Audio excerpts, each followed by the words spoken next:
This has got to be one of the most bizarre shoes this year, yo.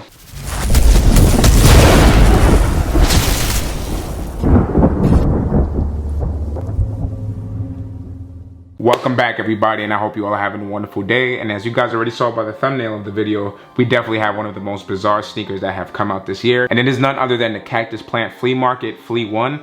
And it's really surprising that they were able to like call it a different name, because this is definitely a dunk sneaker. They added a lot of details and modifications to it, but I'm still really surprised that they were actually able to call this sneaker the Flea 1, especially when it's clearly a dunk. But I'll get into that more, into the details of the shoe. But first of all, guys, let's just go right into the box. So we have this kind of light brown box with like a sale Nike check right there. And then when we actually go onto this side of the shoe, you can see that Cactus Plant Flea Market Yin and Yang logo. And then we also have on the top of the lid right there where it says Add Sunshine, as well as some Nike detailings right there, as well as another Yin and Yang CPFM logo. Then when we look into this side of the shoe, you can see that we have that Nike logo right there.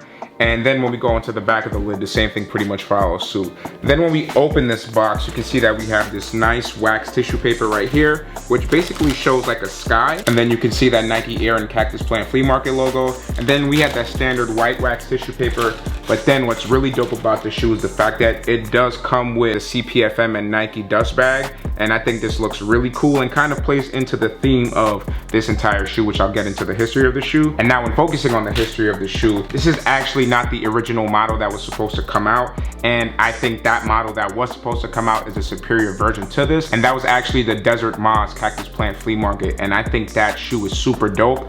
Obviously, it is intended to have that kind of like ugly, green, mossy look to it. But I think that's what adds the beauty to this. My opinion on this shoe is that it looks clean when it's trimmed up. But right now with the fur, I think it's a lot going on. But I've seen some barber guy actually trim the shoe and it looked absolutely like awesome. It kind of gives that kind of like Mama Bear, Papa Bear dunk vibe, but with that kind of green colorway. And I think when it's a tamed fur, it actually looks really, really dope. So if I was actually to get this shoe in my size, which a big shout out to Mark, this is not in my size. My boy Mark lent me the shoes, and if you guys think I hit a lot of shoes, you gotta meet this guy, Mark, in person. He's like literally one of the biggest sneaker guys like I've ever seen. Very low-key, awesome dude. But again, big shout out to you, Mark, for lending me this shoe, because this is gonna be a very dope review overall. And yeah, like I was mentioning before, if I was to actually buy this pair in my size, which speaking of sizing, that's another like rant I have to go about.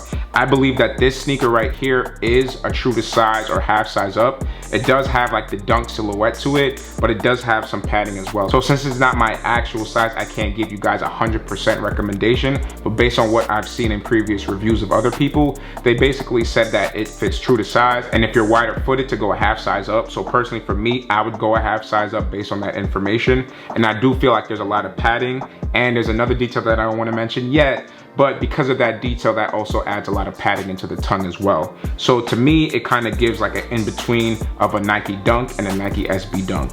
And I, just for safety reasons, would just go a half size up with the shoe. But based on what I felt when I tried this shoe on, I basically had not much space. Like the length was pretty much almost there. So for a size 10, and I would normally wear an 8.5, I think definitely going a half size up makes sense. So anyways, guys, going back into the history of the shoe, if I were to actually like own this shoe, I would absolutely get my barber to trim it up, give it a nice little fade and all of that to just make the shoe a little bit more appealing. Because I don't think the fact that it's green is what makes it ugly. I just think this over-tamed or this overgrown, which is the theme, which I'll get into in a second, but because of that overgrown feel to it, it kind of makes it messy. But the intention behind that, which was also CPFM's intention, was to make this a big statement sneaker. So if you guys have ever seen any of the other CPFM collaborations, such as the Blazers, the Air Force Ones, the Diamond Dunks, these specific Dunk slash Flea ones, or the Desert Moss ones, whichever one, they are all sneakers that will just catch somebody's eyes, and it's just a big conversation starter. And I think they went really crazy on this, like overall. And I do think the history about the shoe is pretty dope, because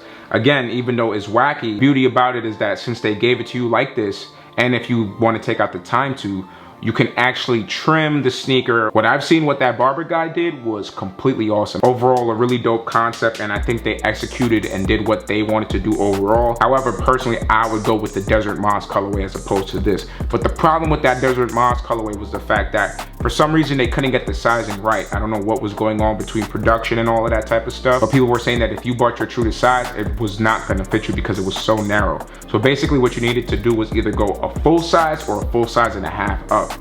And I would not be willing to take that risk. People are selling them from upwards to like $2,500 or even more than that. Again, Cactus Plant Flea Market, CPFM, Overgrown Plant, you know, those are all the themes and history behind the shoe. So now let's just get right into the details of it. So obviously the first thing that's gonna catch your attention is this faux fur right here. And again, as I mentioned in the history of the shoe, this can be completely trimmed. And then when you go into the toe box, you can't really see it much, but it pretty much has different tones all over the shoe. So in the front mudguard area, you can see that we have this kind of darker green fur. Then when we look at this toe box area, it's in a lighter green. Then when we move towards the top, you can see that we have this kind of more vibrant green in this kind of tongue area. Then we have these nice laces right here, which I think are pretty dope. They're not rope laces and they're not like thin laces. They have this kind of like texture to it, and I think that's really cool.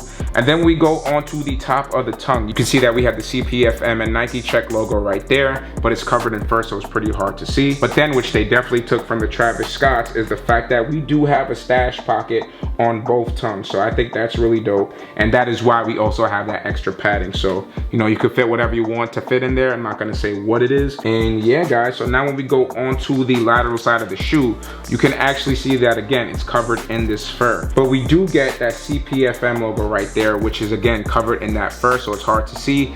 But when it's trimmed down, you'll definitely be able to see that, and I think that's another dope detail. Then when we go into the back heel area now, you can see that we have that pull tab right there in a different shade of green. This looks more like a forest green. And then we have a more vibrant, not lime green, but like a voltish kind of green right in that area. Then we go into the medial side of the shoe. You can actually see that we have a small Nike Check, again covered by that big fur. But now when focusing on the midsole of the shoe, this is one of my favorite details. So we have this kind of like pavement feeling midsole, and I don't know how they did this. I don't know if they dipped it in kind of like a cement or like pavement mix and then just kept it there for a couple of days and just sprinkled it. And I don't think this is Next Nature, but it also reminds me of that kind of Next Nature print. Then when we look at the outsole, you can see that we have an all gray outsole on this shoe, and it's very reminiscent of the herringbone traction pattern of the Dunk. And then when we actually look at the insole of this shoe, I think that is dope that they actually have this kind of heat wave print on it, and it says R, which is meant for the right shoe, because depending on what angle you look, especially when keeping it this furry, it might be hard to tell which is the left shoe and which is the right. Then when going on to the next shoe, the same thing almost follows suit, but there's actually a couple changes. So we do have, at least on this shoe, a different consistency of the color of the fur, and is actually a little bit different than the right shoe.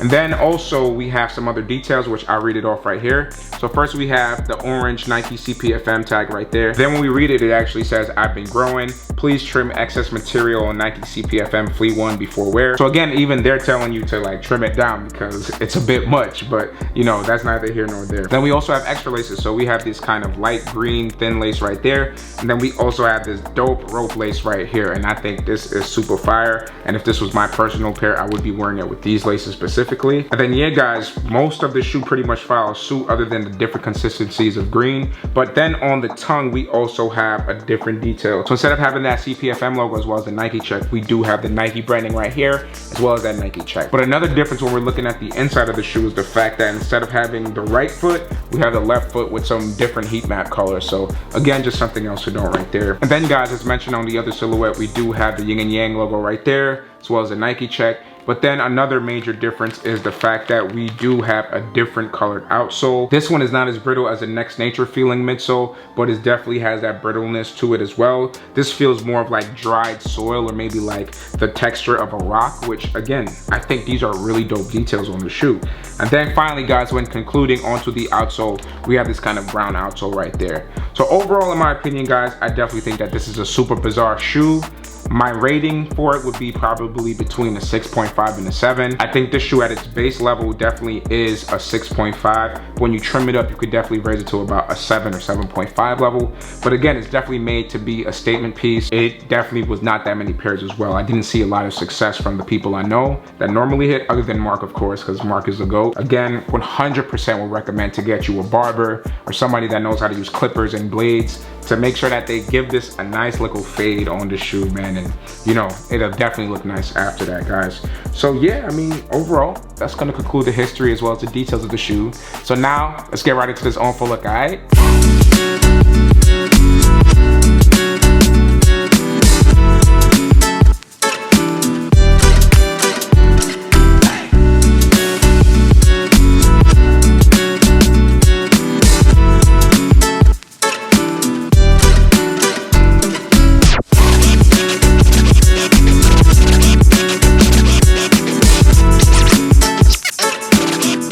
right, y'all, so that's pretty much gonna conclude the review as well as the on-foot look. And I hope you guys enjoyed this video as much as I did making it for y'all. Guys, you already know how I feel about this shoe, so you tell me how you feel in the comment section down below. Would you drip it? Would you flip it? Would you stock it? Would you rock it? Let me know how you guys feel about it.